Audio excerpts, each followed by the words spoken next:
Question में बोला है कि एक बॉडी है जिसे हमने ऊपर की डायरेक्शन में फेंक दिया है और हमें वेलोसिटी और टाइम के बीच में ग्राफ प्लॉट करना है। तो आप कोई भी एक रैंडम वैल्यू ले करके कहानी को समझ लो।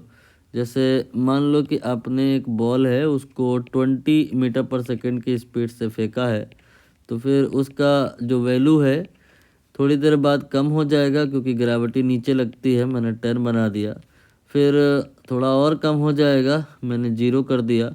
और फिर इसके बाद में वो और ऊपर तो नहीं जाएगी, नीचे आएगी।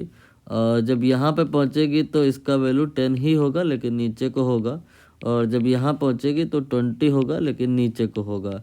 तो जो वैल्यूज़ आएंगी, अगर हम वेलोसिटी की बात करें तो ये होगा +20, ये होगा +10 और ये होगा -10 -20। तो +20 पहले दिखाई दे, फिर +10 दिखाई दे, फिर 0 दिखाई दे, फिर -10, फिर -20।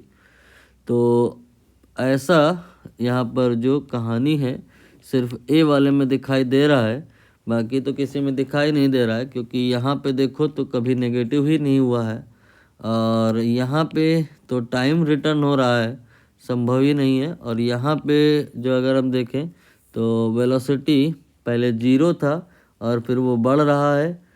यहाँ पर ऐसा तो हुआ नहीं है, पहले वेलोसिटी 20 था और फिर वो घट रहा है। तो सी जो है वो गलत है, बी जो है वो गलत है, ओनली डी सही है। बट आप अगर चाहते हो ऐसे नहीं करना तो इस क्वेश्चन को फिर आप v = u+80 फार्मूला से कर लो और यहाँ पे a की जगह -g रखो। तो v = u - gt का ग्राफ बनाना है।